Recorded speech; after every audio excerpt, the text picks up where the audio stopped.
Good evening, sim racing fans. Welcome to SRW TV. Tonight we are pumped to present round 5 of the SRW V8 Supercars Super 1 Series. And we are at the Nürburgring full GP layout, all brought to you by DSL Welding.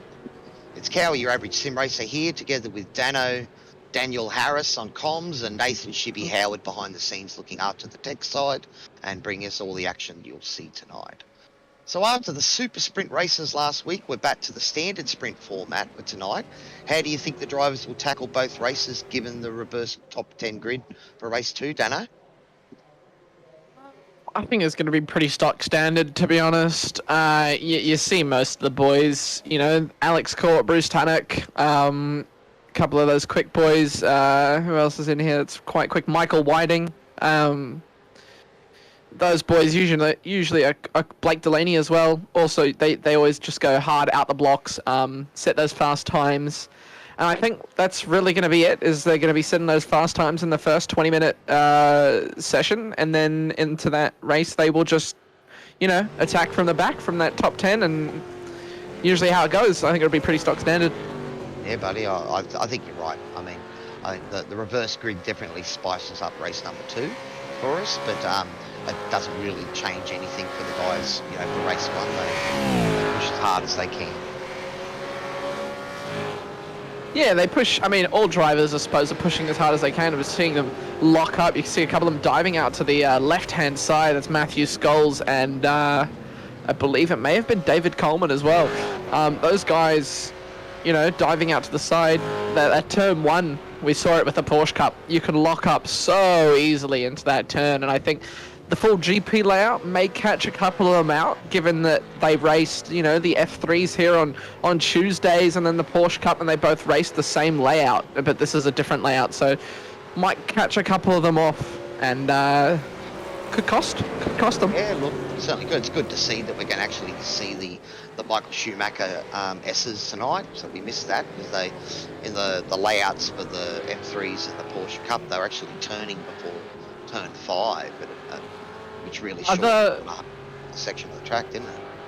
Yeah, other than the Nordschleife connection to this track, I think the Michael Schumacher S's are the most fun on this track, because you get such a run through them. It's so much fun in an F3 car. I so wish that they had driven the full layout, because the draft is so much more prominent as well. And it really pulls those cars through. Like, you almost have to lift off the throttle coming out of the second part of the S's, because you just have so much overspeed if you have draft in front. It's crazy. Yeah, look, it rewards the brave at heart for sure, that whole section. I mean, the hairpin at turn 7 is going to be, I think, a big passing opportunity tonight. I can see the guys trying to carry as much speed around there, and it's actually one of those sort of hairpins where you get on the gas sort of coming out of halfway through it, really trying to get on the gas as early as you can and maximise that exit for the S's.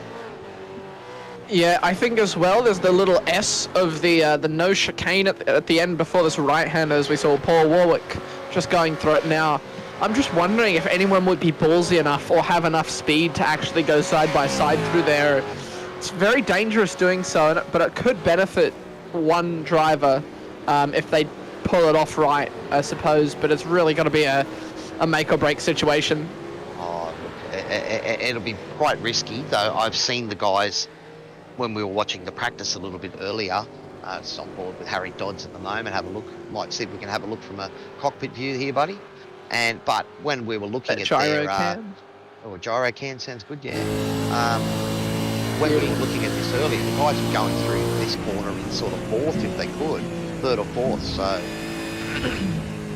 Yeah, a bit different. In GT3 cars, you can sort of just send it through there, but these are Supercar. They're completely different to a GT3, and you can see that rear end of Harry Dodd's car just sort of wanting to run away from him, but he's able to catch it as he'll come down into turn 1. I think we'll stay on board for this lap, I reckon, if he continues it. As you see, they're braking before even the 150 mark. They're braking so early. Otherwise you don't get it pulled up, buddy.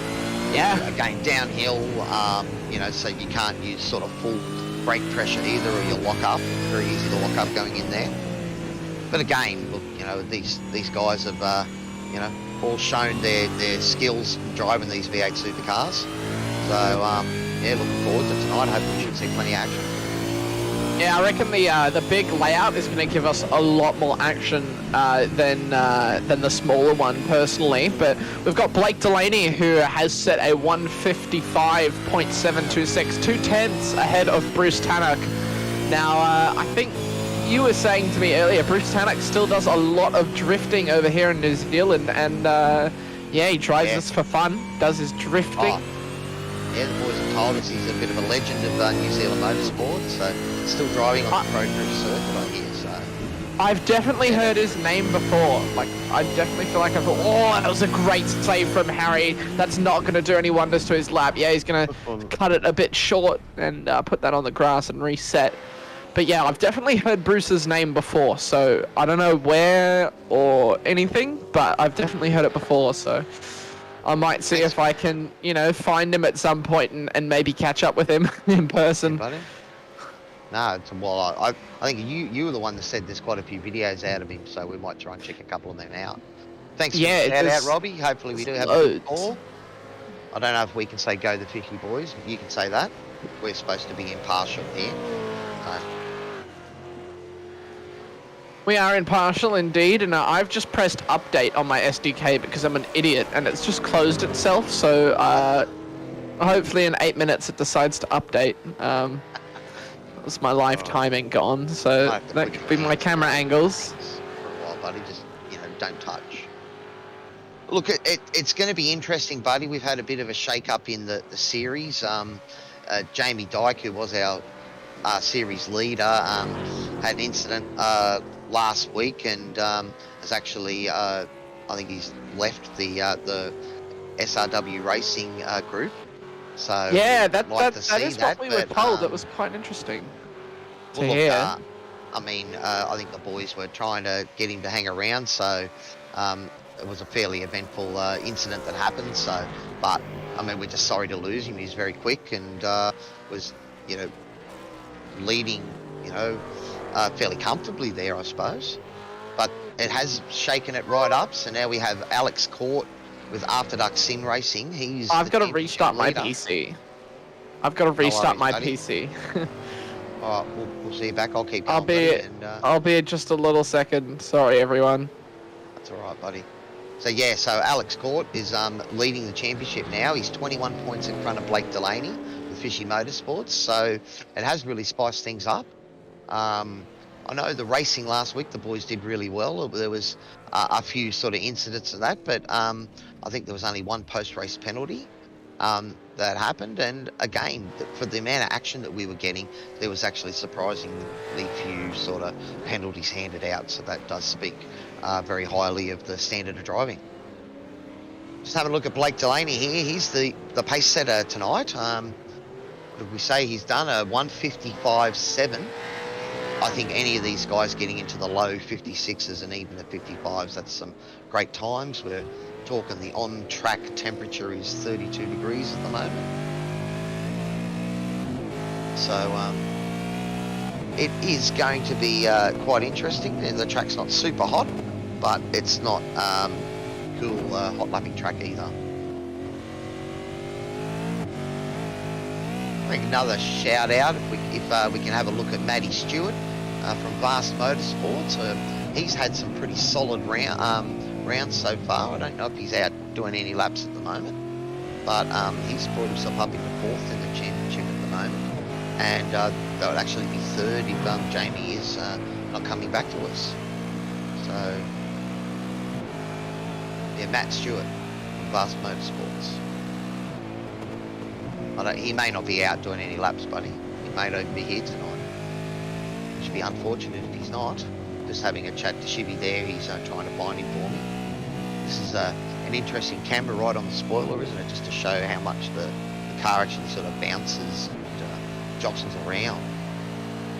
I have returned. I'm just going to be loading up my session in just a second. No worries, buddy. We're just on board with Blake Delaney at the moment. See if he can improve his already sort of provisional pole sitting lap.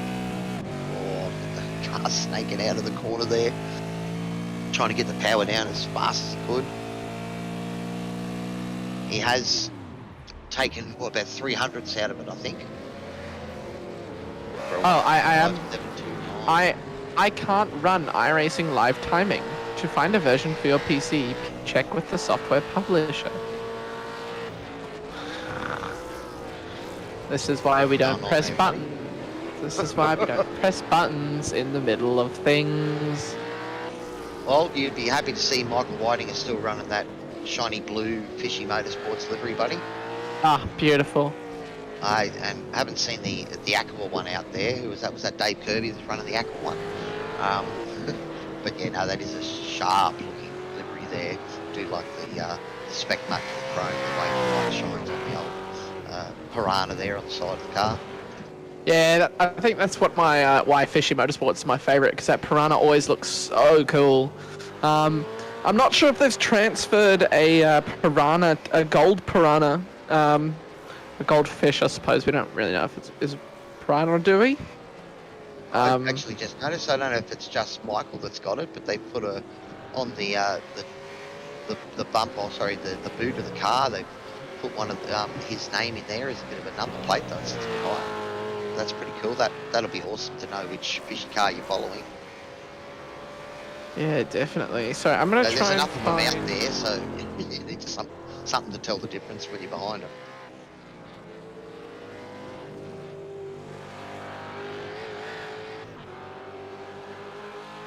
Try and flick through a few of the fishy boys and have a look at some of their different liveries. We've got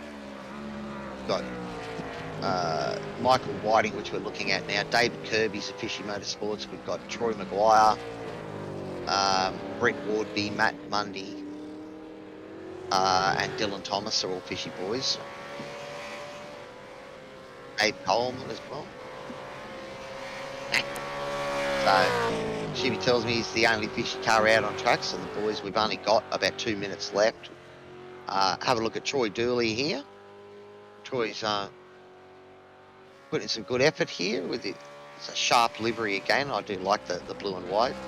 I don't think you need to really have complicated liveries for it to stand out. The team 3 racing machine, so looking sharp there. Troy, hopefully he can put a lap in and get himself up the order a little bit. But again, as we said before, the competition is so tight. We have... What have we got? We've got the top 5, 6 drivers all within half a second of each other. That's the top 7. So we've got... Even looking back, there is less than a second separating the top 10. So, you know, these boys are just trying to find every single 10th they can find that hopefully, you know, gets them up the ladder. Yeah, sorry, I've got visual now. I know what's going on. I've got no sound, but at least I've got visual. So, yeah, Harry Dodds has dropped down to about 14th now. So I don't think he's improved on that time that he set earlier. And I do believe that is still the pole lap of the, was it 7.26 by Blake Delaney? Yeah, he did actually. He took about 200ths off it, I think. Oh, okay. So, Harry getting a little bit wild there, trying to exit, get the power down. Has that improved his time? No, Harry wasn't not too his... sure. Yeah, unfortunately not. Yeah, it doesn't look like a lot. As we said, it's so tight at the top, buddy. And it looks like a lot of these guys are actually just sort of leaving their times. There's not too many on a lap, actually. You know, David Nash on a lap. Quite a few of them actually in the pits. It looks like about half the field actually in the pits, which is interesting. I don't think the temperature has been changing that much through the sessions. I'd have to talk to the admin guys to see, you know, how that's working out. But you know, so the guys are taking the opportunity to go out and do a couple of runs, and I think, you know, sometimes you sort of know if you've hit it and you're not gonna better it, but yeah. Well, our grid for this evening has been decided by a very fast-paced quali, it seemed like. So Blake Delaney does take that pole position with a 1 minute 55.726. A lovely lap from him. Alex Court knocking Bruce Tannock down to P3 with a lovely time from him, a 55.9 it looks like. Bruce Tannock, P3, as I said before, Mag & Turbo Motorsport, one of the only Mag & Turbos on the grid, so he's doing well for them. Michael Whiting for Fishy Motorsports, taking out P4. We'll be on board with him to watch his start. He'll probably have a good one, I reckon. Matty Scholes, David Kirby, Hayden Norris, Dr. David Nash for Riot Sim Racing in P8, Alex McManus and Kai Turner rounding out the top 10. We have Alan Dawson in 11th, Paul Warwick, Scott Barjan, Harry Dodds, Dave Coleman, Troy Dooley, John Nicolaf, Matthew Munday, Peter Baxter in 19th. Peter's our race control, is he? Hasn't put a time in, that's right. So yes, only 18 tonight, so a few names missing tonight. Don't see Tyson McAvoy out there. Obviously, we've lost Jamie as well. Looks like there's a couple of names missing. So this is the opportunity for Alex to either secure his championship lead or Blake Delaney maybe to bring himself into it. All right, Dano, we're about to start, buddy. You ready to call it? It's all yours. Take it away, buddy. All righty then. 5 seconds out. So I'm just trying to download SDK at the same time, if I'm honest. But here we go. 5 red lights as they come up on screen. Will it be a fast start like it was? No, they're going to be held for quite a while. As we see, we're watching David Kirby now off the line. A couple of them had a very, very good start. It looks like Hayden Norris is up into P5. David Nash gets up into P6. Bruce Tannock is into P2. Alex Court into P1. And Blake Delaney is all the way down in P4. I wonder what's happened to him on the start. There is a lot going on in this first lap. Cowick, take it away.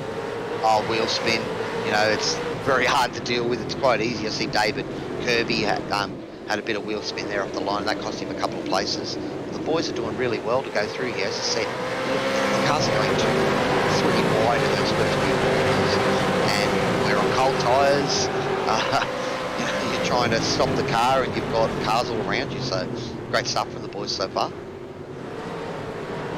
It's a very, very good start from some of those boys. David Nash getting up a position, Hayden Norris up there, and Bruce Tannock and Alex Court got a monster start getting into P1 and P2. As you can see, there's a bit of contact from Bruce. Alex is able to hold it very, very well, and he is going to maintain P3. You can see the Riot Simsport cars. I think that's crisscross, but I thought Bruce was with Mag & Turbo. Sorry, I'm getting confused now with all the different liveries. Well, I think Blake Delaney back to the lead.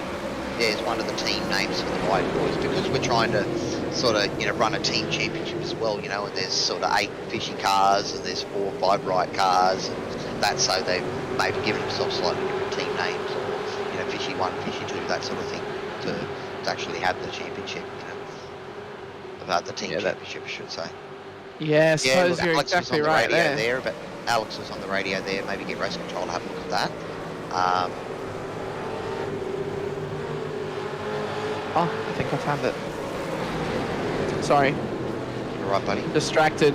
We're watching Harry Dodds now. He's up 1 position up into P13. He's doing very, very well. Another one here too, because that position to get 2 spots there. He has. It's got Barjan and Hayden Norris there trying to get that back off him. Again, look at these guys 4 wide into turn 1. Look at it. That is incredible. Coming up the inside, there's David Coleman in there, the red Fishy Motorsports car, I believe. This is some incredibly close racing. He's going to try and stick it around the outside of the Riot car. Sorry, I am not very good with names at the moment. I haven't got the visual, but it's David Coleman. He's going to have the inside on Hayden Norris. Hayden Norris is able to get the position back. They're just trailing Scott Barton, and it looks like that Hayden Norris will get that position back. Hayden Norris has dropped down quite a bit. He was running up the front. He may have had some contact on that lap 1 incident. Alex McManus now, the number 3 car. He's looking for a move. He's going to have the outside coming into the hairpin, but there's going to be very, very late braking by Matty Scholes, and he's going to have the position into the hairpin. A lovely move up the inside. Oh, these guys are putting it all on the line already, and we're only on lap 2. This is great racing here. You can see that, I think, again, another good track selected by the SRW team, I think, especially now that we're doing the full way out, because, these tracks have given us some exciting racing, in every single round so far this year.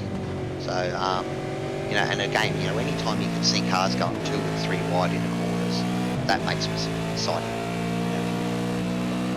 Yeah, it certainly does, especially with this camera right here, our gearbox cam. We can see Matty Scholes and on board with him, and we can see Alex McManus chasing him.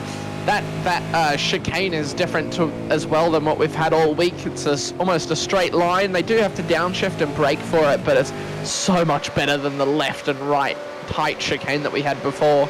I think they may have changed it as well because they know that these cars can't go too wide at all through there.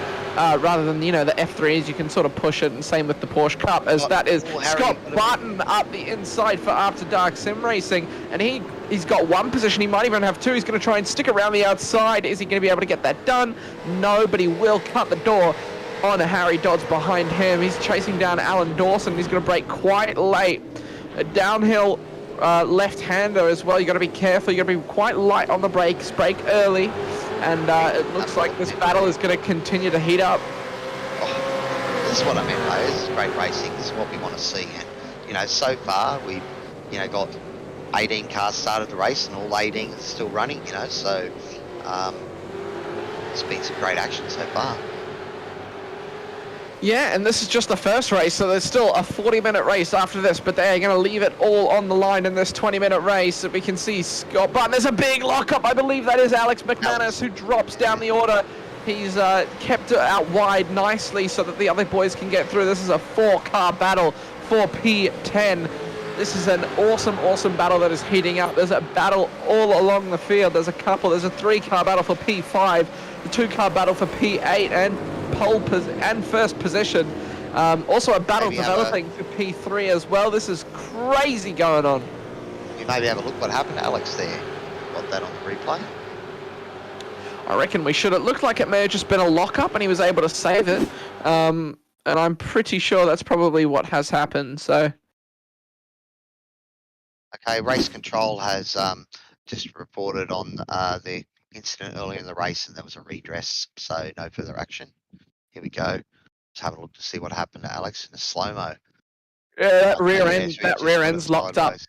Yeah, the rear end's locked up on him there, and just got it sideways. But he saved it very well. These boys have got great car control. Usually when the cars lock up, they're able to catch it. And it's going to be Scott Barton again on Alan Dawson. He's so close to that rear right of that car from Alan Dawson, but Scott Barton is not able to get that move done. Is he going to be able to go into the next corner? It looks like he does go for it. He's stuck his nose in, but Alan Dawson is able to keep up the speed, and he's able to keep that car in front. This is some incredible driving from these guys, battling for that pole position for the next race. That's great stuff there, I think. Again, Scott, maybe should have. Well, he didn't tap him, so I suppose that was quite good, but that was very close. He was right up his butt. Driving exceptionally well, these boys. 5-car battle here. See if Alex can get back on it, because Alex has shown that he's got some good pace around here. Again, just, you can see one tiny little mistake, that lock up, cost him, 5 positions? Yeah, there's quite a few. It was about 4 positions. Alex McManus was battling with Alan Dawson, so he's dropped all the way down to the back of that pack, but he's still definitely amongst it. He's getting right into it. These guys are battling so hard. There's a bit of contact there, I reckon, from Hayden Norris and Harry Dodds. Excuse me. This is some incredible stuff from these boys. We're about 5.5 minutes in, are we? Yeah, about about 7, 8 minutes. Sorry, I've got my overlays up. I don't have the timings up, so I can't actually go in the game, but I've still got my overlays up, so I can actually see what's going on, which is pretty good. Matty Scholes has been one of those sort of quiet achievers so far in the season. I have to agree with you there, Cow. There's quite a bit of contact. There's a bit of door banging between, I think that's David Nash and Matty Scholes. Yep. They're going pretty hard out. Oh, sorry, it might be Paddy Warwick. No, yep. It was Matty. It was Paul Warwick. Sorry, not Paddy. Okay, Matty Scholes is sitting in 5th or possibly 4th in the championship now. So, you know, he's a sort of good steady haul of points. I think he's had a couple of really good races. One or two of those sprint races he had quite good, but he's had a couple of ones where he got caught up in a bit of mess too. So, again, you know, the championship is still all up for grabs, and you know, we're sort of yet to see anyone really take it by the scruff of the neck now that Jamie's you know, left the championship. Yeah, with Jamie having left, it really blew the door wide open for these guys. I'm just trying to find, where is it? Where is the...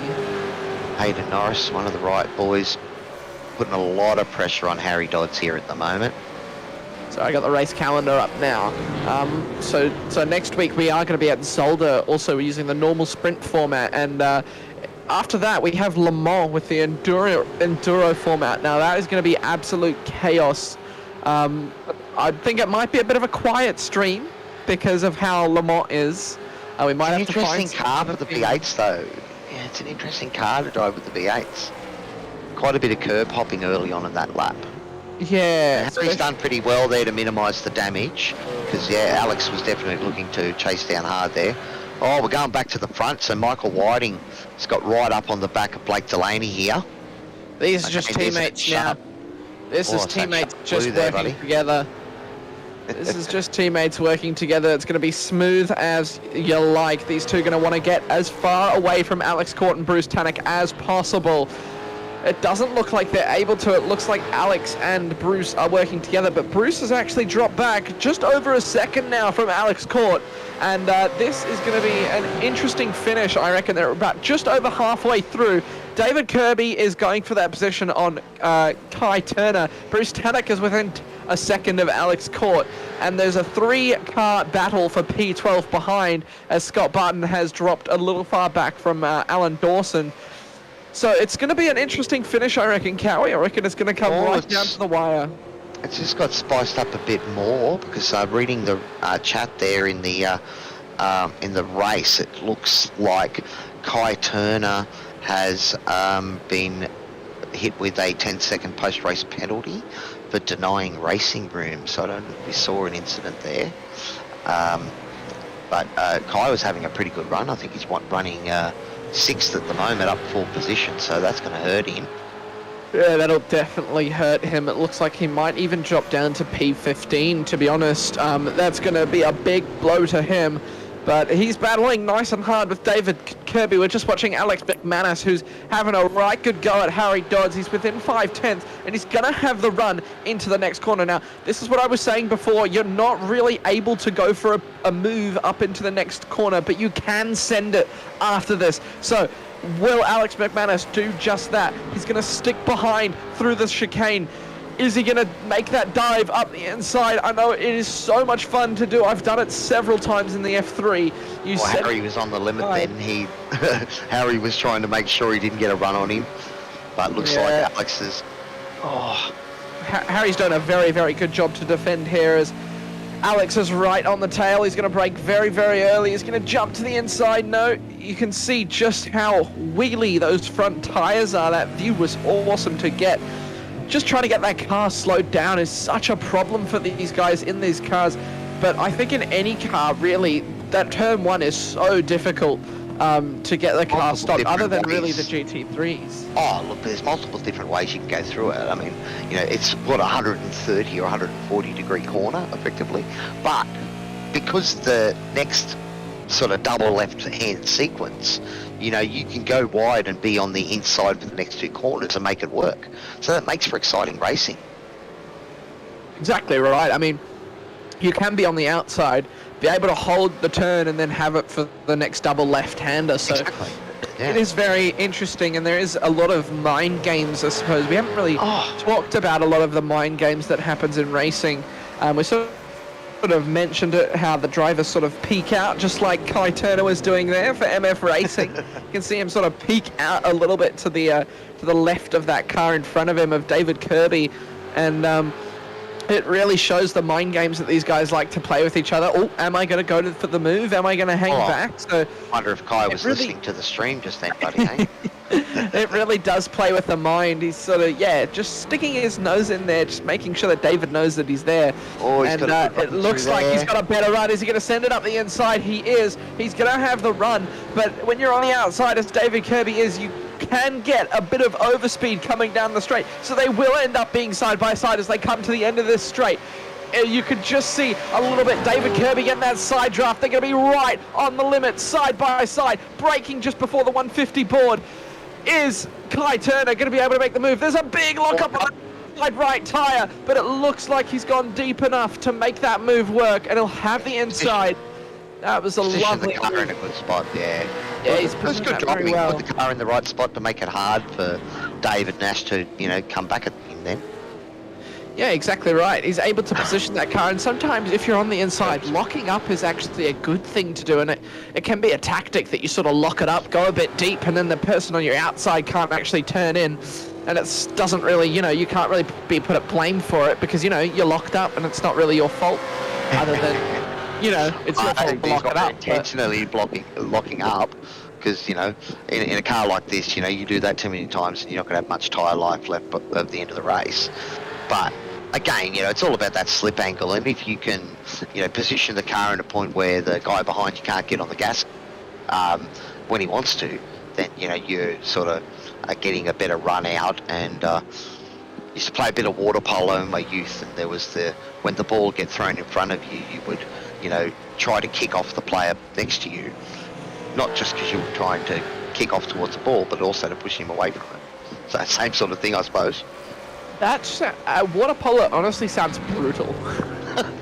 Dude, when you come through the amateur ranks and all the other ranks and then finally get to the world class, and then they've got cameras under the water.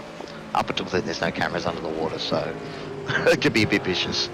Yikes. Okay, well, we'll go back to the racing. David Nash and Matt Scholes are having a lovely battle, these two. Yeah, no team orders drive here. A good drive every single week. They seem to have some good pace on them. The 911 car of David Nash is what we're watching right now. He has got about 2/10. It looks like that. Matt Scholes is going to have a look up the inside. Is he going to go all the way in? You can see just how hot those brakes are getting. They're showing bright orange, and that's a great move from Matt Scholes. I think they're really just sort of draft swapping so that they can get as much speed as they can. But up the front, Blake Delaney and Michael Whiting are going to have to defend from our wall. So this is going to be an interesting battle. These two getting, the closer they get to each other, really, the closer Alex is going to get to them, and then you have to defend from the, if you have to defend from the wall, then you're going to be better than the wall. Yeah, it's interesting. I'm not sure if Blake is trying to look after his tyres or his tyres are gone, and we'll see soon, I suppose, if Blake maybe lets Michael through. But at this point in time, I don't think there's any. He's not looking at that. He's looking to give it up. But Michael's starting to apply a bit of pressure. And yeah, as you said, Alex is pretty close here, getting ready to pounce.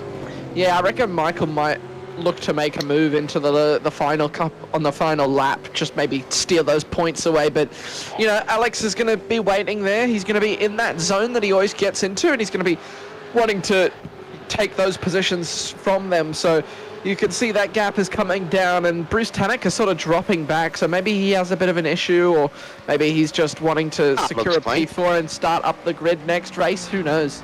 Look, this car looks pretty clean there, so I don't think there's any issues. But, I mean, the pace of the front three here is pretty blisteringly quick. The guys are doing 56s, and 57s race pace. We're talking high 55s, low 56s for quali, and these guys are still doing mid 56s in the race trim. So, yeah. How cool was that camera angle Thank you very much, Nathan. That was an awesome camera angle. You really got to see how close Alex Court got to Michael Whiting. He is really amongst this battle now. Alex is going to want to get in front of these boys as fast as he can. There's 2 minutes remaining, so I reckon one more lap after this one, and these guys will come to an end for the opening sprint race of round 5. This is going to be very, very, very close. But Alex has dropped back a little bit. He's not really attacking too much. I reckon he is also sort of conserving, trying not to be too offensive, and wanting to maybe see these two in front make a mistake. But I reckon they're teammates, so there won't be too much of that going on.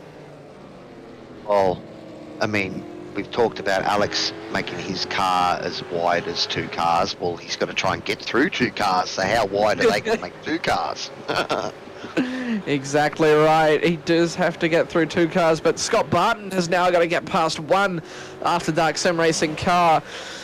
That car is Hayden Norris, and Hayden Norris is doing an absolutely awesome job. He's sitting in P11 now. He's almost 4 seconds behind Alan Dawson. Alan Dawson looks to be pretty comfortable in that P10 position, so I reckon he'll start from pole position.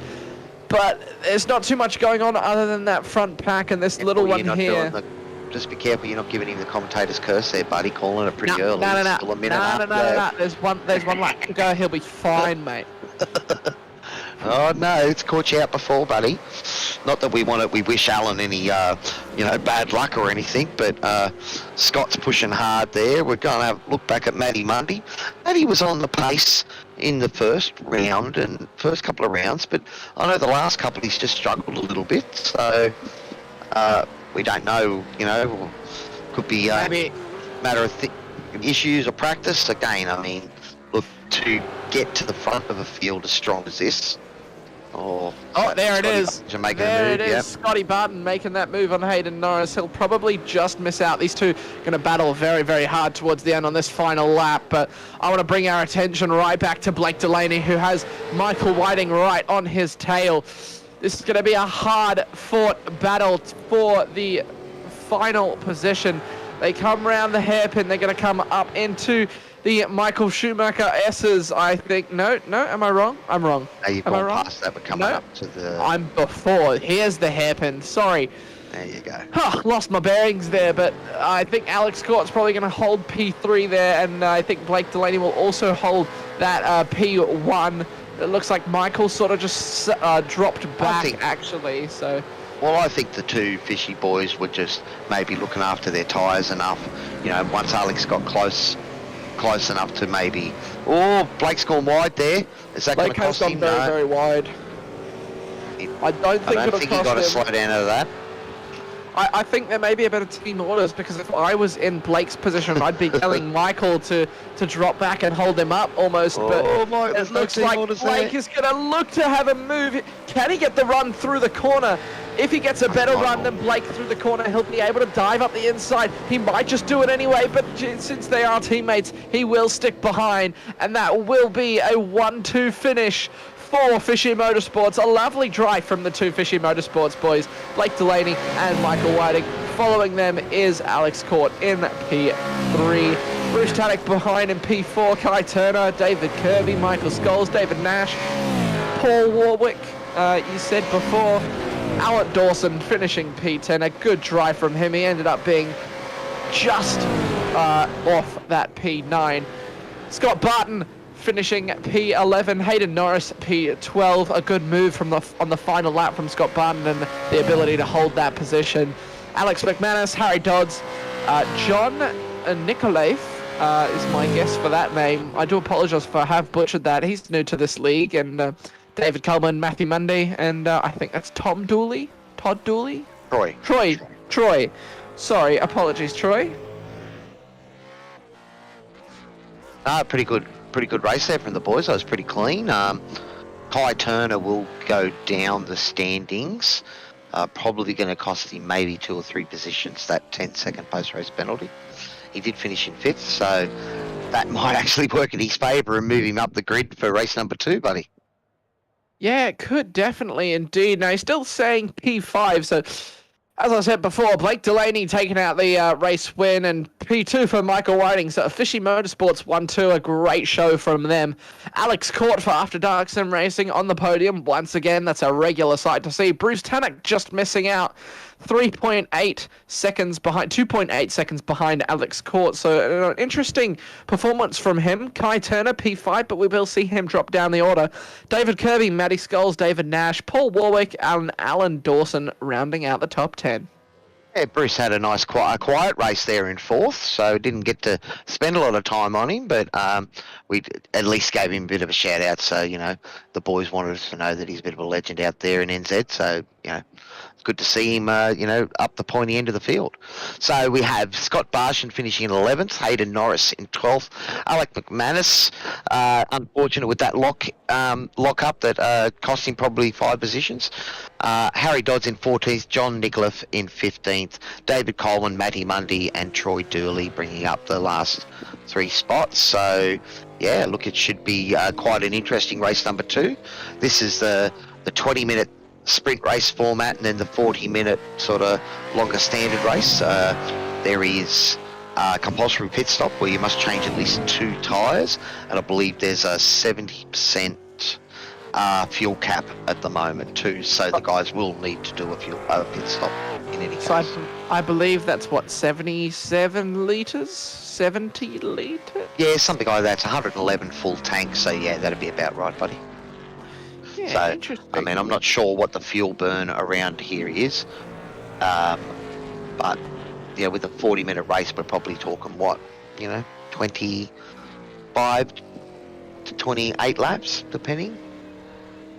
Yeah, I reckon probably not too long, I reckon, to be honest. So I reckon that the fuel that they add in probably, 30 litres or so, 40 litres, if we're going off of what the pace fuel is.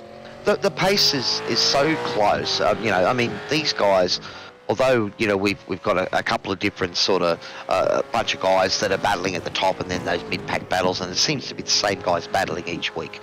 So the pace between the relative people around each driver is very close.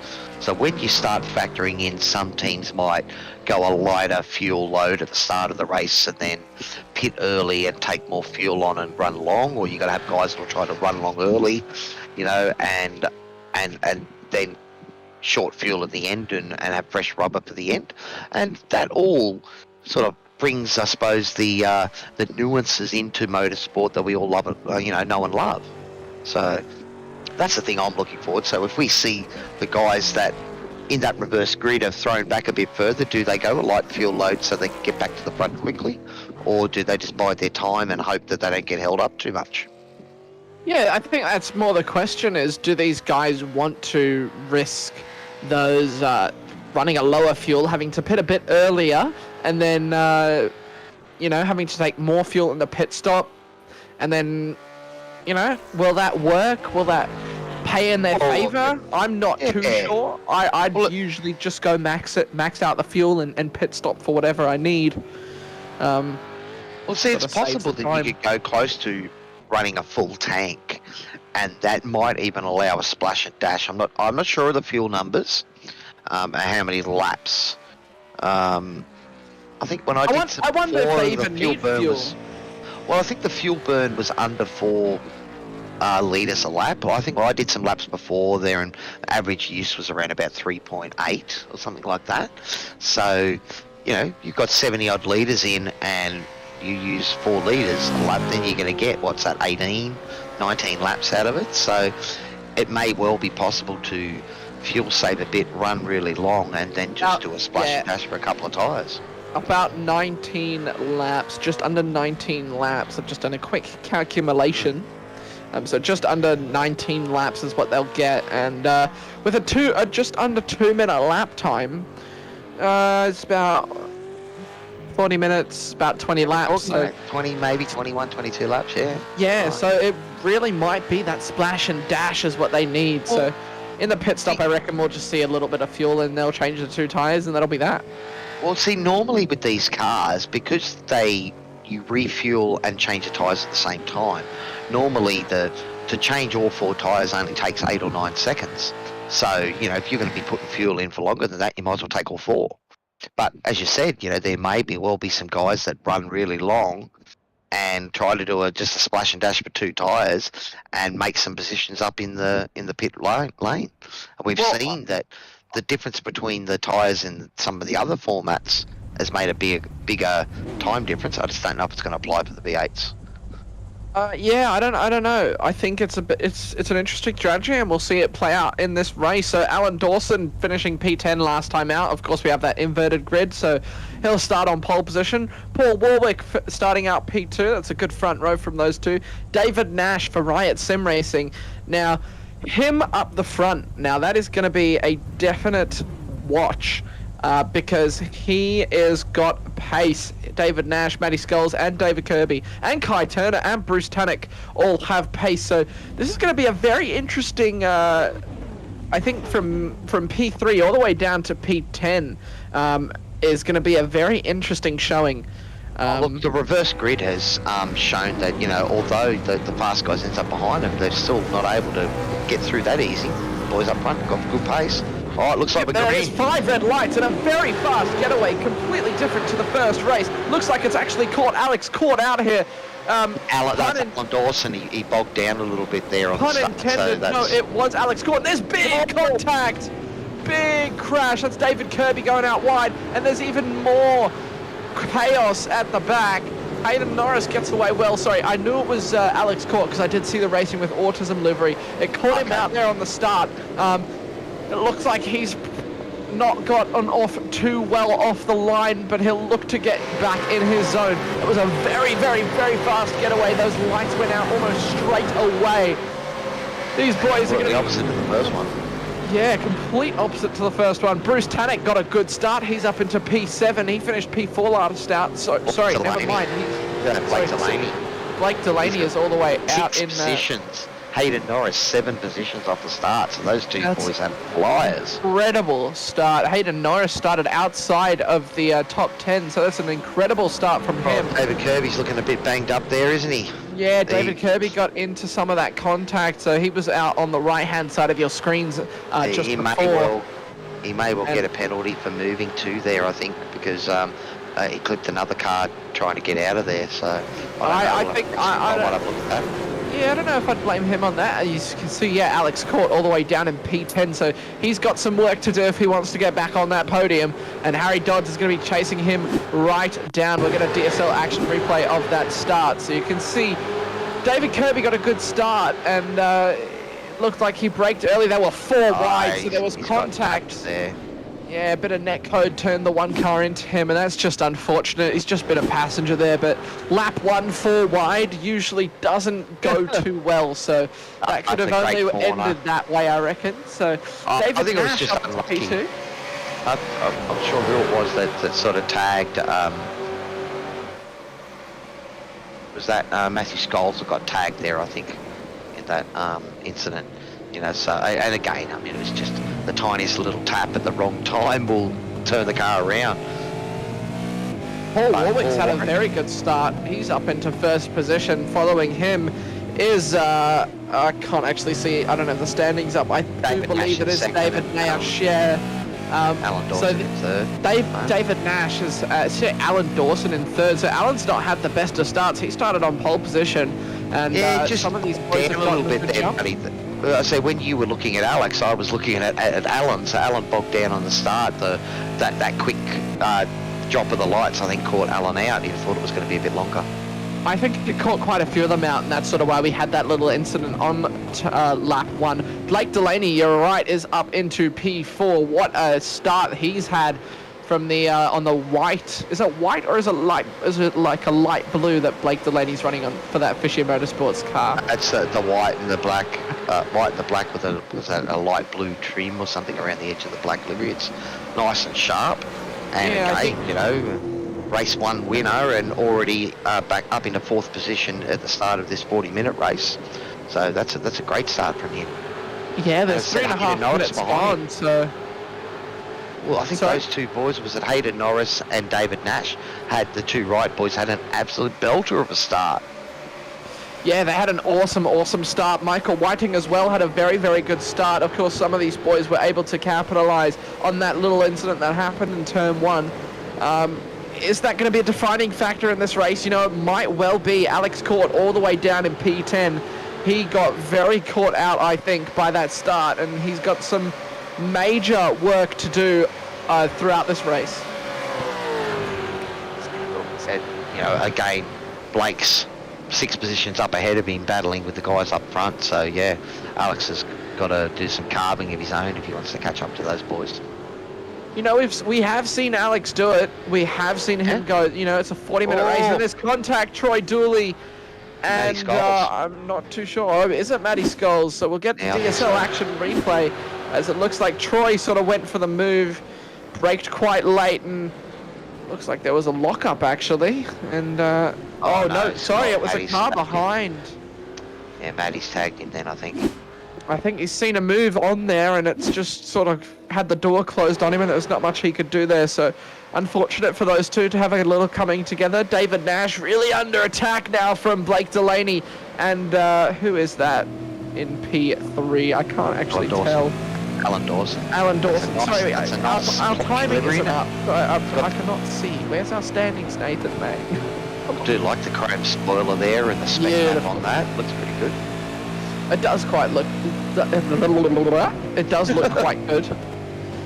Sorry, jumbling up my words. I love the mesh that they've got. You know, the Ford Mustang has that mesh. I know Camp Waters in the IRL series, he's got a green number on the grill there. That's pretty good too. I hadn't thought to do that.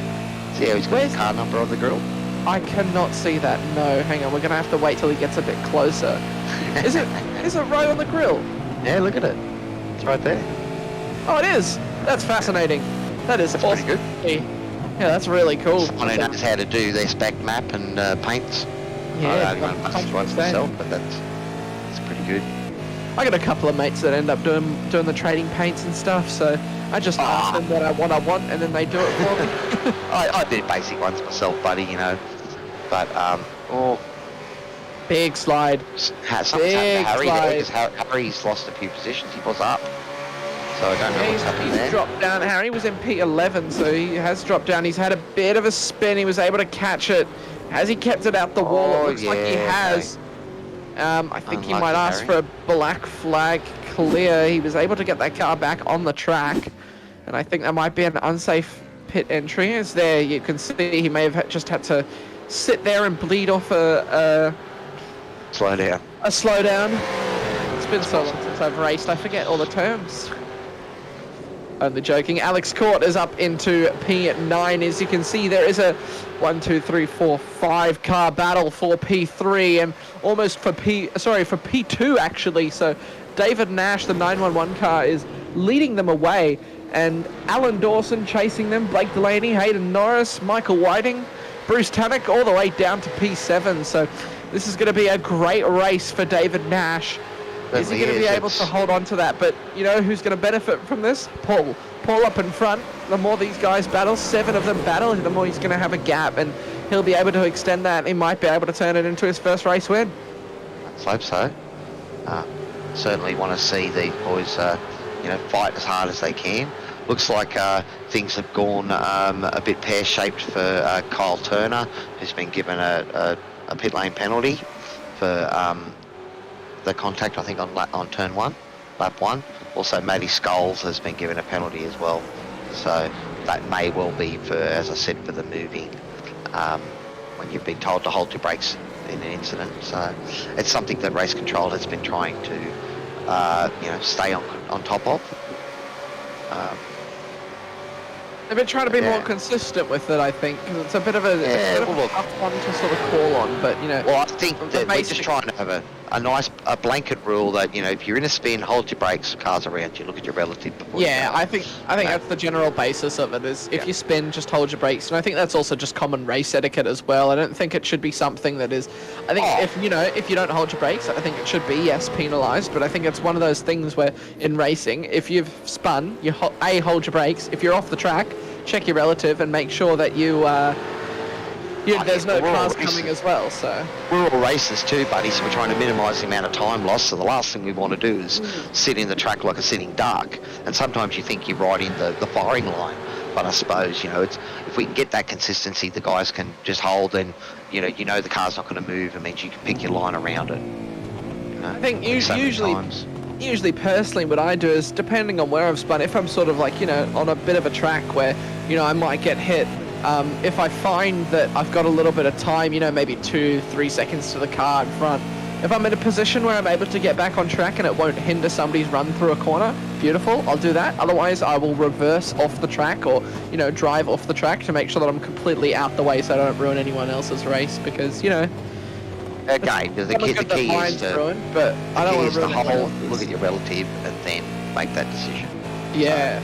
But, look, no one is deliberately doing this sort of stuff. Again, it's, I think, And nobody even when they happen, but even if you do move under brakes when you should hold and all that, it's a heat of the moment stuff. That's just why we keep mentioning it because, we just want to have a nice, consistent ruling across the board that, the boys know and, again.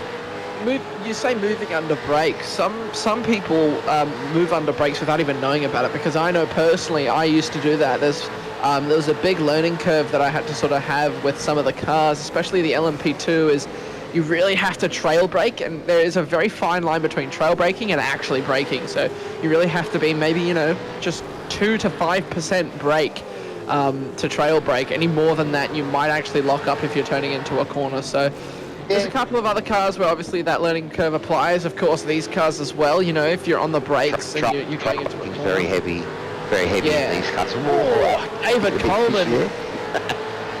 Step it out, Dave. That's it, mate. Wiggle it. Wiggle that rear end. That car was getting a bit fishy, Cowie. Always take the opportunities, especially I like going back to Alex caught out on the start there. Of no further action for race control for lap 3, turn 1 between who was that? Troy Dooley and I believe that was Troy Dooley and Matty Scholes. Yeah.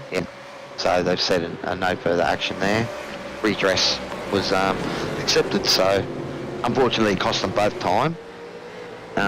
Sometimes that's just how it goes. I don't know about you personally, but if I've had like a good couple of laps of hard racing, and there ends up being just a little bit of contact or a little bit of thing that sort of puts us both out, I'll be frustrated, but it'll be sort of worth it. If I get put out, I'll be a little bit more annoyed, but it's it's very situational, I think, personally, but sometimes I'll be satisfied if I get spun out, like I won't really mind. Yeah.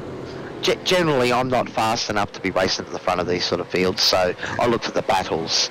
So anytime I'm going around the track and we're side by side through complexes and corners, I'll generally, jump on and say great racing, loving it, that sort of stuff. But like these boys here, look at this. We've got first through to 8th. Yeah, it really is within first a through second to or so. 7th. through to 7th, not 8th. Alex has finally got free of the couple of guys he was behind. He was in 10th a few laps ago. He's now in 8th, so I reckon it'll be 8 cars fairly soon, buddy, when Alex gets on the back of this. Yeah, I reckon you're exactly right. I'm just watching that time like an absolute hawk. Alex Court just sort of sitting around 2.5, 2.6 seconds behind, so I wonder if that draft is actually helping Bruce, Michael, Hayden, Blake, Alan, David, and Paul. I wonder if it's helping them just that little bit, just enough that they are able to keep Alex behind and keep him at bay. Yeah, look, Bruce Tannock and Paul Warwick are the only guys that have got into the 56s so far in this race. So, and Paul's doing a great job up front. Just having a look at John Nickliff here. We've moved to Scott Bargen, have we? We've got a bit of a battle. Alex looking to try and make a play for 10th position here. Again, I think Alex has showed some good pace around here, but he's made a mistake as well that cost him in that first race. And here's another one of those guys that I think had wheel spin off the line there and got caught up and put him well down the order, so he's now chasing it back. I think Alex McManus is one of those actually quite an underrated driver. I think he's got quite a lot of pace, quite a lot of skill. Yeah. He just sort of is a little bit inconsistent, and that sort of can be Well, his he downfall. But had his chance at that race win, and then spun. Was that round one? Round one, or it's round two in the super sprint. I think he is leading the race and spun. So, oh, look at this! The guys all see them all breaking away. Again. That is, that's Michael Whiting behind breaking away. He's going to have a look up the inside of Hayden Norris. 4, 5 different lines. Oh, that is so close. Michael Whiting is looking to get that inside line, but you can just see Hayden Norris defending very well up the inside. This is what we were saying. You're going to have the inside through turn 1, but turns 2 and 3, you get that inside on the outside. So, but if he stays up the side here, he's got it for the next one. He's going to have it. It looks like he might have it, but then there's overspeed, boys. Saved it.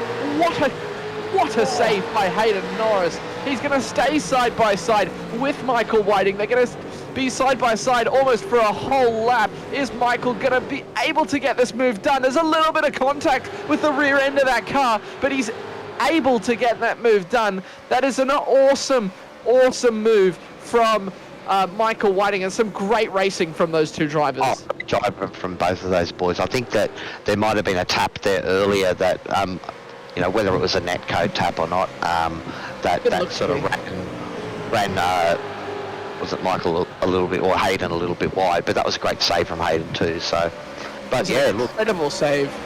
This is what we want to see, the boys racing hard, door to door. We don't mind seeing a little bit of door banging because it just shows how close the racing actually is.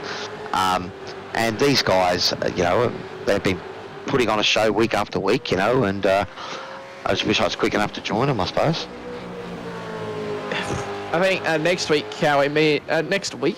season, me and you will have a go.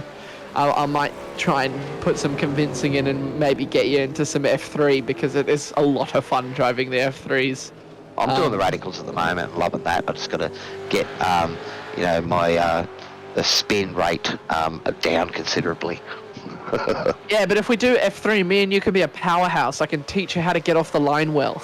Kai Turner, he's been in a bit of the wars today, but he has showed some pace, so put the pressure here on Harry. Harry had a little bit of a bobble coming out of the chicane there, and then that bogged him down. But he's done well, positioned the car in the right position, right spot. But yeah, Harry Dodds got a run here.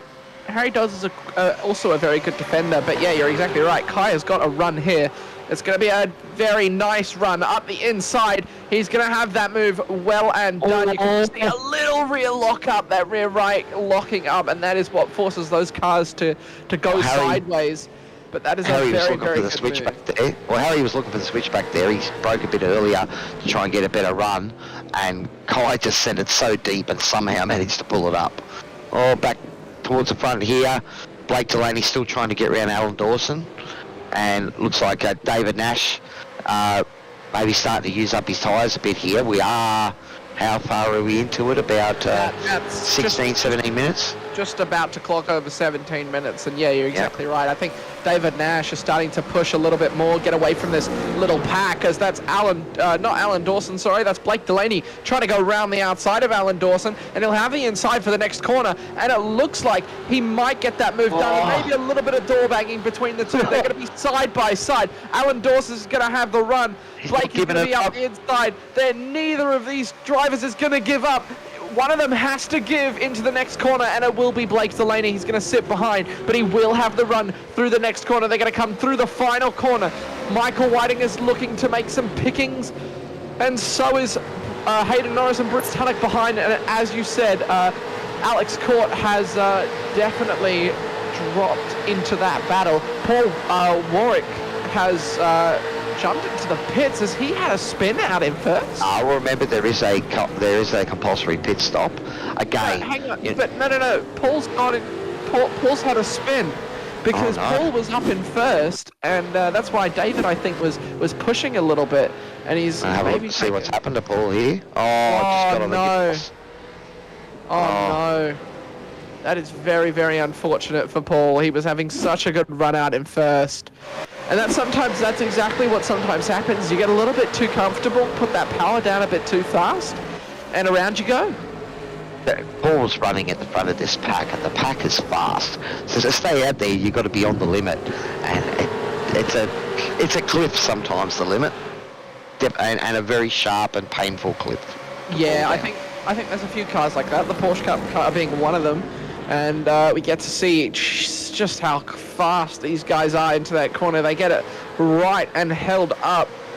You can just see how close these guys are. This is a battle for first position, and it's involving 7 cars. This is incredible driving from these guys. Yep, it is some great close racing here. Alex is almost onto the back of Bruce Tannock now. But you can see that, Blake Delaney has got some great pace here, and Alan Dawson was able to, race side by side, and you thought Blake had that position, but Alan just drove around the outside and put the car in the right spot. So again, even these guys, as I've said before, that are running sort of in the top 10, but maybe not right up at the pointy end. Or a couple of guys going in the pits there. That is quite a few of them. So I believe that is David Nash, Blake Delaney, Michael Whiting I saw go into the pits as well. Hayden Norris has gone into the pits. So this is going to be a big shake-up. It's a different layout. So we saw that running longer in the shorter layout of this track seemed to benefit these guys, but I wonder if it will be the same for the longer layout. Will running it longer end up benefiting these drivers? We will have to wait and see. So David Nash, Michael Whiting, Blake Delaney and Hayden Norris all into the pits at one time. Alan Dawson is going to be leading as we just clock over halfway through this race. We're talking, there's a couple of 6 second pit stops, 7-second pit stops, some 8s and 9s. So there may well be a couple of guys that might have only taken 2 tyres, maybe Dave Coleman. But again, that's a great move by Paul Warwick. That was an awesome move, and up the inside of him, just in front of him, is Hayden Norris coming out of the pits. So this is going to be a very interesting one. Paul got the car fixed. He obviously took advantage of that fast repair because there wasn't a bonnet on that car. Yeah. And again, he showed some pace. He was well and truly clear out in front. He was clear of the battle behind him. Yeah, about 2 seconds. So he's shown pace. So he should give us some pretty good action here, I think, for the rest of this race, trying to make up for the mistake that cost him. I think as well, when you're running in that middle pack, so we're just watching David Nash as well defending for Bruce Tannock. He's positioned that car beautifully, but Bruce is going to be up the inside. Maybe a little bit of contact between those two, but they get away scot-free. But when you're running in that draft, you're able to conserve a little bit more fuel because you can sort of sit behind, maybe clutch it up, chuck the clutch in, brake. Get that we did think that may well have come into play, didn't we? Because we thought, that these guys... Oh no, that is Michael! That's Michael Whiting off in the background there. The blue Fishy Motorsports car. He was having a really good race. And he is dropping way down the order. I think we may also have had a draw moment as he goes off. We see him going off the track, but... and that's the same spot that happened to Paul as well. Yeah, almost David the same Nash. incident. David Nash and Bruce Tannock were side by side there for a little bit there, so that was an interesting setup there. They've jumped up a couple of positions. David Nash is leading away. Blake Delaney on the inside there. He's going to have a move. Sorry, I got the Fishy Motorsports boys confused, even though that Bruce Tannock is not a Fishy Motorsports driver. That's not good, buddy. I do apologise, but it's round 5. I should know all this by now, so I do apologise, guys. That's all right, buddy. Blake Delaney. So this is probably going to be the provisional pole position. Lead first position at the moment. Alex and John Nicolip are out there, and obviously Alex has now got some clear air. I would be surprised to see him run a bit longer and take advantage of a few more laps out in clear air, as long as he's been able to look after his tyres. And looking at his last lap, he did a 56, is that? A 56.1 on his last lap, so he's still got some tyres there, I would think. Yeah, Alex likes to run long, so we'll see him come into the pits probably in end of next lap, and yeah, he's running quite fast times out there, and you can just see the I ratings of everyone, so that was pretty cool. Oh, We've had something else happen, have we, buddy?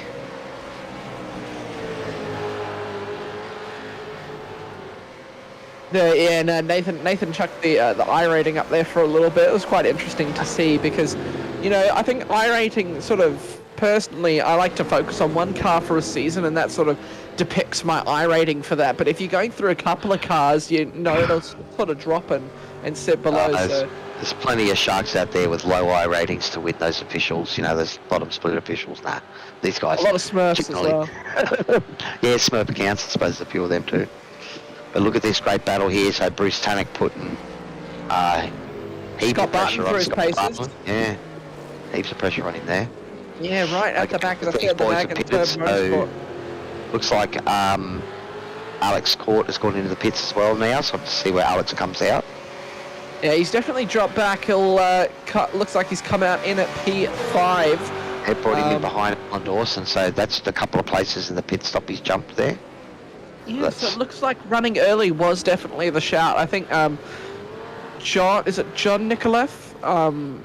I don't think he'll be able to hold that position. I reckon he'll drop down probably P6, P7. These boys are going to be pushing quite hard now. You can see both cars there, Alex McManus and Hayden Norris getting very squirrely, that rear end getting almost wanting to go round on those two. This is some very hard racing between these guys, and there's a couple of battles heating up. Yeah, Hayden's got the fresher tyres, about 3 laps fresher than Alex's, so we'll see if that gives him enough of an advantage to stick a move here. As we said, you know, it's not just the ability to make a move, but you've got to make it stick, and this place has already shown that, you know, you can drive multiple lines and go side by side, and little netcode tap there maybe. I would not be surprised to see. I thought Hayden might redress that, but perhaps it was just a racing. Oh, he's got sideways. So maybe he didn't intend to do it, but looks like he might have. Wow! Put it on a show for the camera. Alex has been able to hold that position. That is an incredible drive from the number 3 driver. This is some incredible pace, and if you want to see more of it, don't forget to like and subscribe to all of our pages. We've got Twitch, Facebook, and YouTube. Do we have Twitch? Sorry, do we have Twitch? Fair. We do have Twitch, Facebook, and YouTube.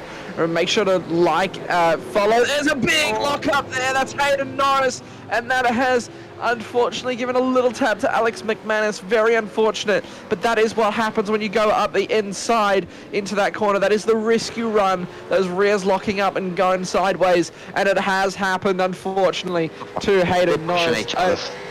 They're pushing each other so hard, buddy, so, you know, exactly when right. you try to break your opponent and he outbreaks himself, then it gets really hard. Yeah, I think outbraking yourself, and then, you know, you can be in a bit of a zone where you're trying to outbrake each other. You can brake as late as you possibly can, and that's also part of the mind games, is you brake earlier, catch the other person out, you know, if you're in front on the outside. Thanks to DSL Welding to see what happened here. So, yeah, so there was a... Oh, he jumped to the inside, and he's braked so late. He's just lost the rear there, and tried to drift around the corner, and unfortunately, you know, Alex got caught up in that. But, you know, that's Paul Warwick takes advantage of that little situation. Yeah, exactly right. I think he may have just braked a bit too hard into the corner, and those rears locked up instantly because he had to get the car turned around as well. So that was unfortunate for him. Michael Whiting, you can see that he's missing a bonnet on that car, and he's had his pit stop now, so that'll be his fast repair gone. So he's going to be having to do a little recovery drive now. I wonder if he can get back into the top 10. Bruce Tannock's all the way down in P10. So this is an interesting order that we've got. I'm not sure if it's sorted itself out just yet. I don't know if we can get the pit stops up and then back into the... I think it's only John Nikolaev is the only driver that hasn't pitted, I think. Yep, everyone else is showing a pit lane time, so... Yep, you're exactly right, Cowie. And I mean, looking at that, you know, I think most of the guys here have taken all 4 tyres, so I think, you know, David Coleman, maybe Paul Warwick, Alex McManus, those guys maybe have only went for 2. Because they were 6 and 7 seconds in the pits. Interesting. Suppose it sort of shows the Michael pushing hard. So even though he doesn't have a bonnet, he's still got some pace in that car. He might have to keep an eye on his water temperature, because that always scares me. You think you're doing all right, and then next minute you blow the engine, and that's the end of your race.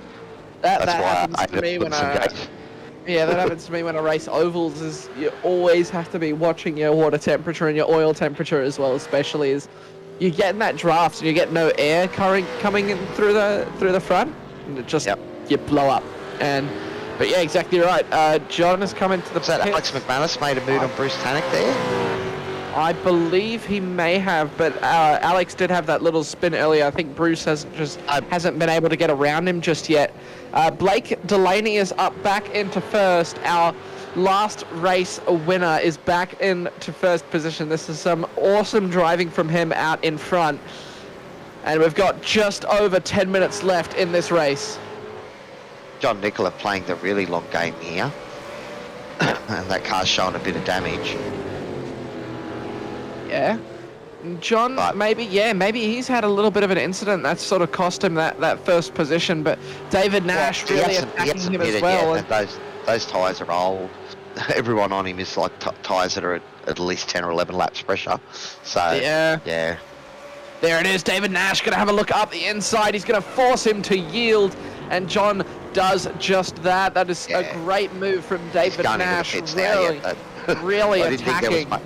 I didn't think there was much life left in John's tyres there, so he might have pushed a lap too far, but we'll see what that brings him out in the, after his pit stop. Exactly right. That was some great offensive driving from David Nash, really sort of, getting the elbows out there and getting in front, and he's got to keep an eye behind him. Alan Dawson behind. Alex Court's up into P4. He's amongst it, so this is becoming a battle for the podium. And we'll see where these boys end up at the end of this. So Bruce Tannock is in P8. This is a very uncharacteristic performance from him, so definitely be keeping an eye on what's going on. Yeah, look, I think Bruce got caught up. Again, it's sort of one of the things, even though, as we said, this track seems to be really good for creating some good racing and side-by-side stuff, it can mean that you still get held up in traffic, because you can't make the move stick. And then, as you said, there's several sort of slower corner sections where the exit for the straight after him is vitally imperative. So therefore, the front car might slow everyone up a little bit so he gets the proper run. Yeah, exactly. And you can't get a run on him. And all of that stuff affects your lap time. It's great save from Alan Dawson there, that rear end stepping out. I was just looking at the little 662 that he's got there, and I just saw the rear end, and I went, I was going to say, Shibby, I think your timing has been impeccable tonight, buddy. You've jumped to this, rear bumper cam or the gyro cam right at the right time just to pick up some of the action, buddy. So well done. It has actually been some awesome camera angles tonight, but you can see Alex Court at the back. He's having a look at Alan Dawson, and I reckon once he makes that move, David Nash is going to be under the pump. Having to defend very hard from our resident Wall, who will be on the offensive to get onto that second spot and take as many points away from those leaders as he can. Yeah, so it looks like Hayden Norris, I think, was found at fault for that incident in the last turn there, but because it effectively self-penalised him, race control has decided no further action on that incident. Sorry, I've said Alex Court needs to take points away. He's currently leading the championship from Blake Delaney, so Blake is going to actually want to keep Alex at bay as much as he can. And so the point gap between them is 19 points. So it is very, very close. Sorry, 21 points, not 19.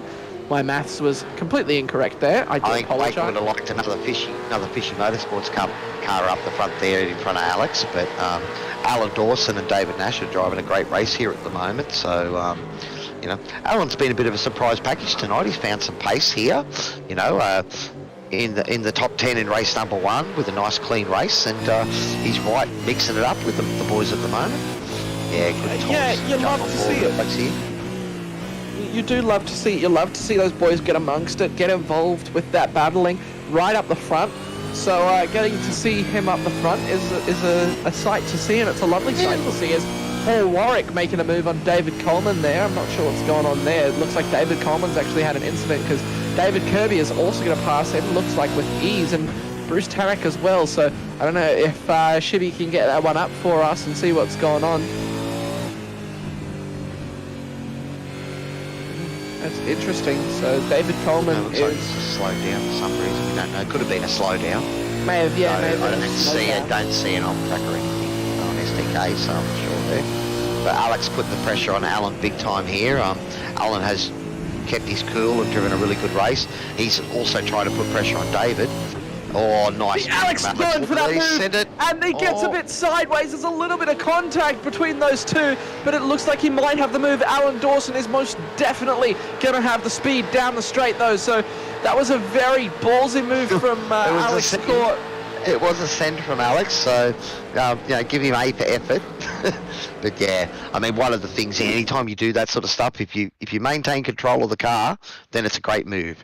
If you lose control of the car, then you're deemed to be at fault if there's contact. So yeah, look at that, he's just sent it. Sort of the same. Almost I think it was the curb that got him there, but Alan drove really well then to actually give him room. And then, he Alex was did. just loose, and Alex was loose and still slide and come on the exit, so Alan was able to get a stronger run, I think Alan may have seen that in his mirrors and been able to get out of the way, but that was almost a repeat of what happened with Alex McManus, and was it, I think it was... yes. Hayden Norris, wasn't it? Yep. That was Hayden, yes. Yeah, so that's have a look at David Coleman here. Looks like we've got the two Davids together, the two Fishy Davids. Alex Court's got to do a little bit. I think he was trying to make that move to maybe get Peter and close that gap to Blake Delaney to make sure that he doesn't lose too many points. But I think he might have to settle for P4. He might be able to make that move in the last lap, but I think it's a bit early for going for it. But this is a 4-car battle, almost a 5-car battle for P5. Paul Warwick leading the Fishy Motorsports boys behind him away. So that's an orange Fishy Is it orange or brown? There's a red one and the orange one, I would say. Okay. I'd say the orange. And a green one in there. There's green out the front. everywhere. Yep. Green out the front. That's a pretty good recovery from Paul, considering he was leading the race and had that spin. Bounced off the wall, lost the bonnet, pitted for his fast repair, and he's got some good pace and back up in the fifth, That's a tremendous recovery drive from him. So a good showing from Paul Warwick, and Alex Court now is going to have a look at Alan Dawson, and he's going to make the move into turn one. He's going to have the overspeed. He's going to have to brake a little bit earlier. He does go to that inside and get it a little bit squirrely. He does lose it. Alan Dawson, he gets a bit wide. Alex Court is going to say thank you very much, mate, and take that podium position from him. That's very unfortunate. We did want to see Alan Dawson on the podium here, but I think we all knew it was coming. It was great. It was great pressure from Alex there. I think broke really deep, and Alan was deep, and you could just see Alan was right on the edge. The car fishied, and once that sort of happened, he had to slow it down and make sure he straightened the car, and that cost him the run on the exit. And Alex, was able to make that stick.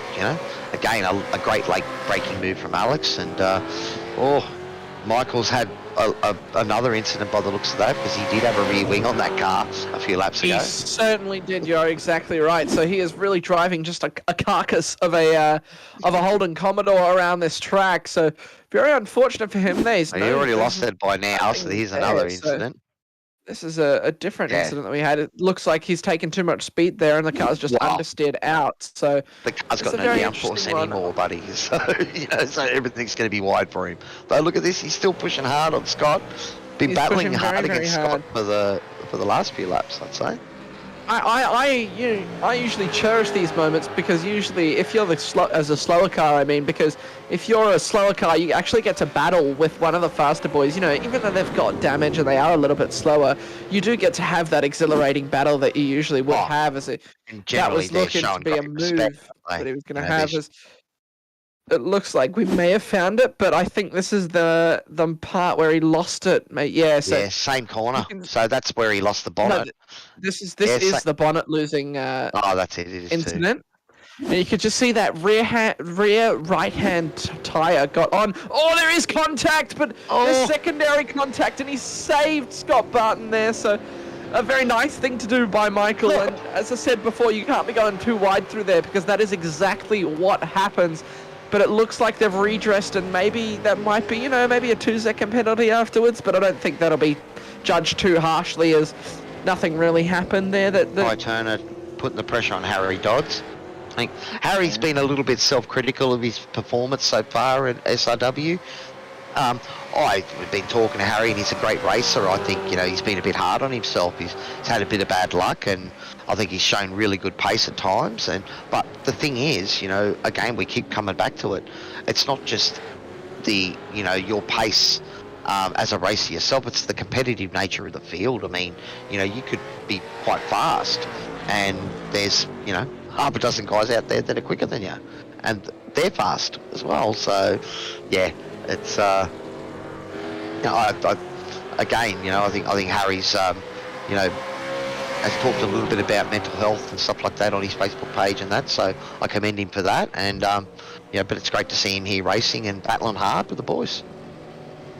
Yeah, I think we did have I think it was at Spa. Was it Spa? No, it was the week after. We had a little the race control. I think it was Scott. Not Scott Barden. I feel really bad for forgetting his name. Our race control, not Peter. It's one of the boys. Just said, you know, if anyone wants to talk, you know, you can always come to me, and I'd like to also extend that myself. Scott Rankin, it was. Sorry. Apologies, Scott, for forgetting your name. I did remember the Scott part. Apologies. But yeah, he said some stuff over the radio that was quite nice to hear, and, you know, we always like to check up on each Alex other. So around the outside, can he get the switch back again? I love that corner, because just the way you can take multiple lines through it. And this little complex is double left-hander and then the right-hander onto the front. It really is a great little complex that creates a lot of action. It certainly does. I mean, the first sector really of this track has so many different methods and tactics that you can use to gain an advantage over your opponent. And watching these drivers sort of take different lines through the corners and do different things to maybe put the other person off, it's really awesome to see. And as you can see here, David Coleman now battling with Alex McManus. He's going to have a look up the inside. No, he's going to brake early and hold that inside line as they're going to come through turn 5 into turn 6 now, as these corners... Alex got a bit of slip angle going there, buddy. You can see the rear end of the car just stepping out enough to let him get on the power. That's what we, in racing terms, refer to as slip angle, where you can, you know, the idea is to try and induce a little bit of the rear end or oversteer, where the car is just the rear end of the car breaks away slightly, and that actually opens up the exit of the corner, opens up the apex so you can get a better exit and carry more speed. There's a fine line between doing that and losing the rear. So, you know, anytime you see the rear end of the car just open out a little bit for those corners, that's that slip angle, guys taking advantage on it, and it's the fastest way around the racetrack. So it is. So I believe this might be the final corner. Sorry, we have not been paying attention.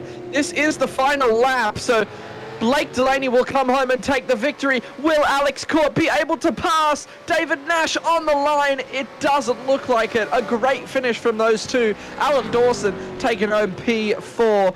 Paul Warwick going to take home P5. Fishy Motorsports P6 as well. Bruce Tannock all the way down in P7. An uncharacteristic performance from him. We hope to see him on the podium next time out. Alex McManus, David Coleman having a good battle themselves. Michael Whiting driving that shell of a calf to P10. So a good showing from him as well.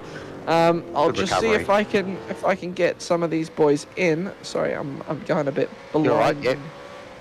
I'll leave you to flag them and try and get a few of those boys down in the green room. We can drag them in. Who has the most positions gained, Cowie? Blake Delaney not up 9 positions. We had David Coleman up 7 positions as well. And these guys are all getting a bit silly now, so pay no attention to what they're doing there. So who are we calling in? Who's the top 3? So we got Blake Delaney, David Nash, and Alex Court. They had the 3 podium races of the race number 2, and I think maybe see if we can get maybe Alan Dawson or Paul Warwick, those boys down, but we might get them in separately.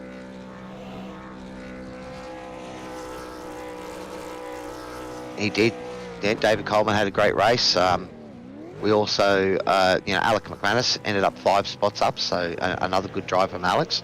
Again, I think both of those boys maybe got caught out at the start there and lost quite a few places early on, but have managed to sort of bite it back, which was great to see.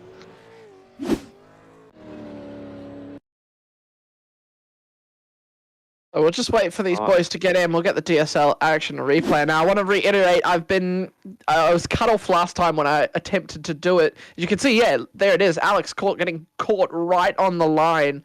Great move from Blake to get past him. Yeah, it was a great move right up against the wall. So I did want to say, so we got Facebook, Twitch, YouTube. Make sure to like, follow, subscribe. On Facebook, make sure to follow us, like the page. There's that big contact. Twitch, make sure to follow. We haven't got subscriptions yet. I don't believe, but we will work on getting that sorted. And on YouTube, make sure to subscribe, leave a like, comment on everything. So we do appreciate all the support, guys, and we thank you very much for it. Yeah, and thanks to our major sponsor, DSL Welding, for helping us bring this league and pictures and that to everyone. Also, we didn't get to see the promo department safety car tonight, which is a good thing. But again, another shout out to the promo department for sponsoring our safety car. It's great to have them on board. Again, look, we're a league that's just trying to grow and try and draw all of the best drivers that we can.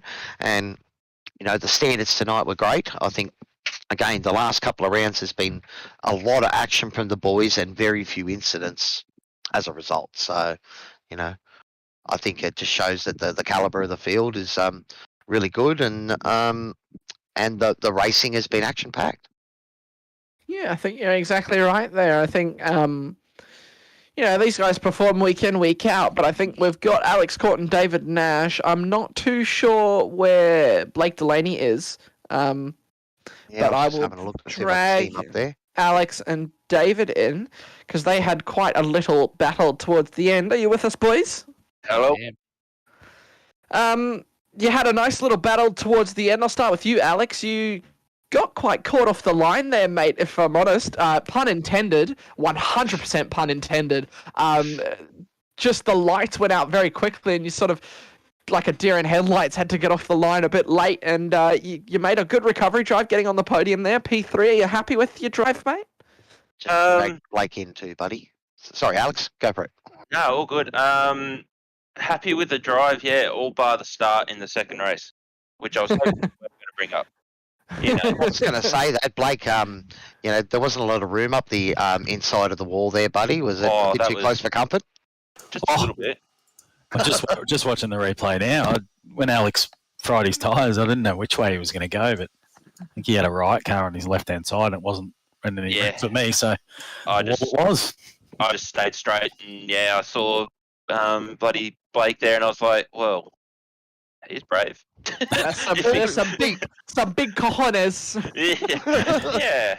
But I was going to say that, guys, because we were commenting tonight that first probably third of the racetrack is just so awesome for getting up side by side, but it's also hard to get the move stuck. Did you guys feel that the same?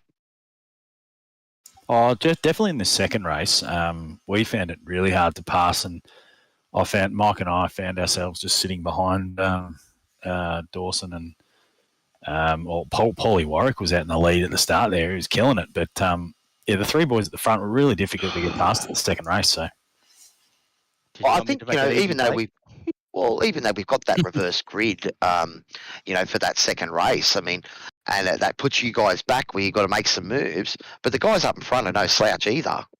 Oh yeah, I think that's the best thing about it. Like the top 10 reverse is awesome. So much fun. I think you guys really enjoy it as well because it really gets to show that, you guys don't just run away with it every time. You don't just speed through the field. These guys that do run, maybe just outside the podium and down to P10, P11, even P12, they all have the pace to actually be driving with you guys and actually be battling for those podiums. So I think it's an awesome thing that we have in this league.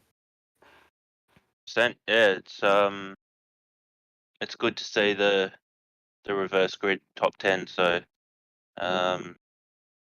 certainly changes things up. That's for sure.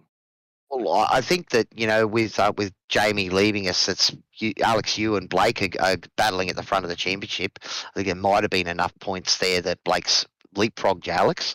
But I suppose we haven't really had a chance to chat with you, David. You had a great drive there, buddy, finishing in P2, right in the middle of the sandwich, mate. Unfortunately for Paulie, he looped it himself, and he gifted me P1, and I dove into the pits, and Blake and all the rest of the Fishy crew followed me in, and that was about it. I couldn't catch Blake; he's just too quick. So I just thought I'd stick behind him as much as I could, and just had to held off Alex the last couple of laps. Hang on, was that all Fishy Motorsports that went into the pits? Was it just Fishy? It seemed like it. Oh, Jesus. Here we go. The fish were biting. They were biting. Need this. There's that many of them, Yeah, exactly right, Alex. You had a really eventful race one, Dave, too, didn't you? You were right in the thick of it as well. Yep. Yeah, it was just, I didn't know it was reverse grid, so I was pretty happy we ended starting third. So, it was pretty good. And you had a blinder of a start, I think. Yeah, you had a really good start as well, yeah. Yeah, been practicing them, so, it seemed to work. Yeah, well, the practice has paid off, mate. You've got yourself a podium as well, so top job tonight. Blake as well, you fought through the field. I suppose we've had a couple of comments from you already, I suppose, discussing with Alex and stuff. You were saying how it was tough to get through the field. Do you reckon it was the track, or is it usually a bit tougher to get through the field starting from that P10 spot? No, it's just good driving by a number of guys. I don't mind the fact that it's hard. You want it to be hard, not an easy, everyone diving all over the place, and it just becomes a bit silly, when there's that many passing opportunities. When you got to work for it, that's really cool. Really cool. That's awesome, buddy. Well, Alex, I did want to mention you made a little dive up the inside of David, I believe it was. It was Alan Dawson, I think. Oh, it was Alan.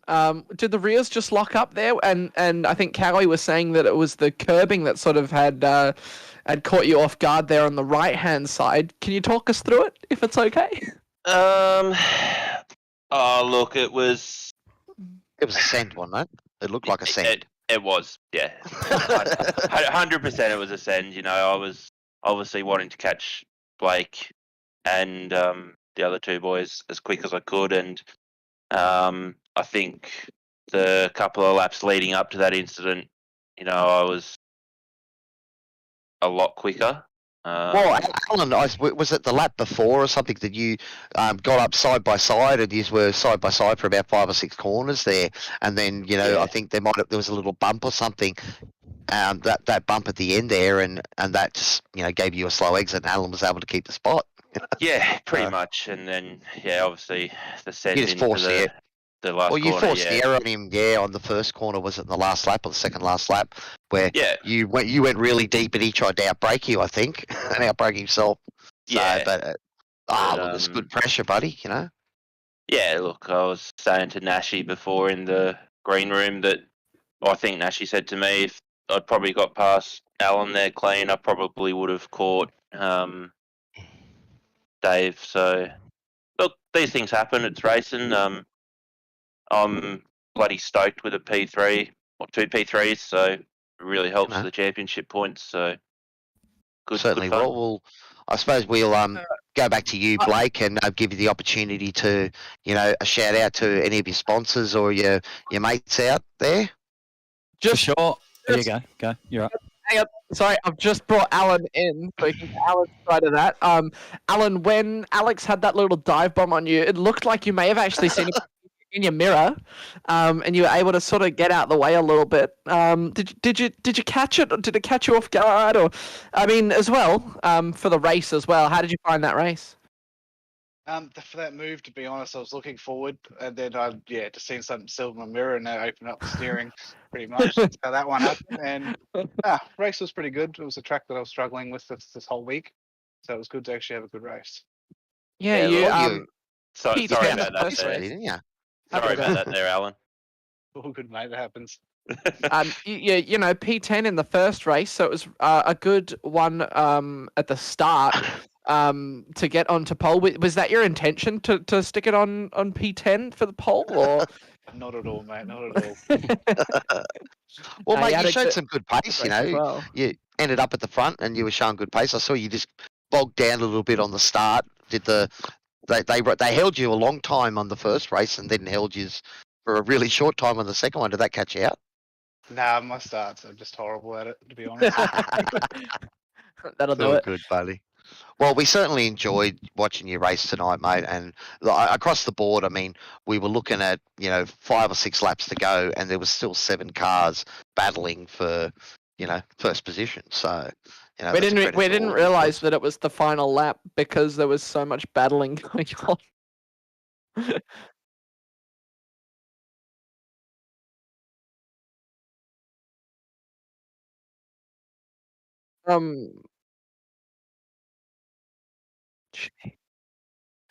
So I guess we'll pass it to P3. Give Alex? it to Blake to speak. Okay, we'll go with Blake. For his.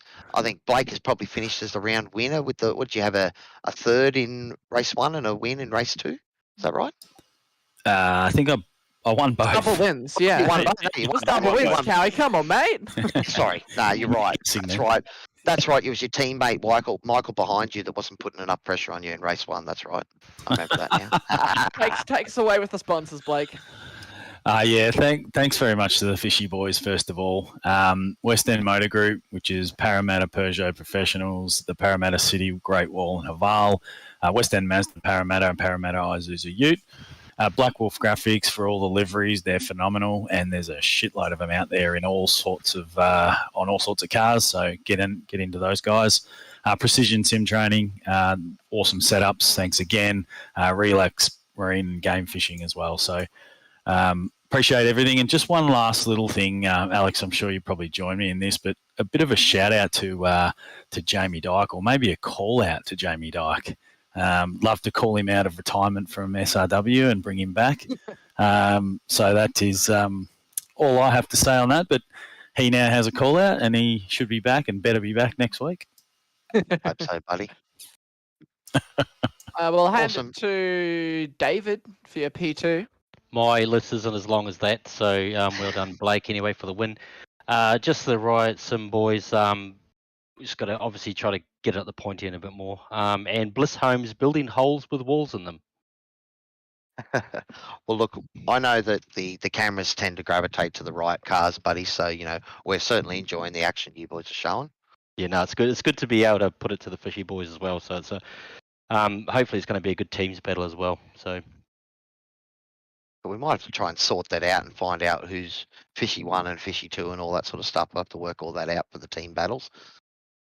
But I suppose, we've just got you left, Alex, if you want to give a shout out to your sponsors. And, I'll thank Alan for joining us for that quick chat too, buddy. I really enjoyed your racing tonight. And I love the livery, man. The chrome on that sort of dark blue looks awesome. Thanks, mate. All right, Alex. You just want to give a shout out to your sponsors, buddy, and then we'll probably wrap things up, boys. Yep. As always, DSL Welding and Racing with Autism Australia for my sponsorship. Then we've got DSL Welding, Corp IT, Dragon RC, Tree Minded, Mod Tint, Above and Below Stump Grinding, ABC Transport, AA Designs, and Mod Tint. And as always, shout out to Gary Bradshaw in New Zealand for tuning in. All the boys at After Dark Sim Racing. And I just want to give a little bit of a shout out as well to everyone who's doing it tough with the floods at the moment up in the north end of Australia. Hopefully, hopefully they're all doing all right, and hopefully it doesn't get too bad up there. So, well, it's rained non-stop for 4 days up here, so I'm not in a flood area myself, but I saw it in 2011. But yeah, it's looking bloody horrible up at Gympie and out at Ipswich.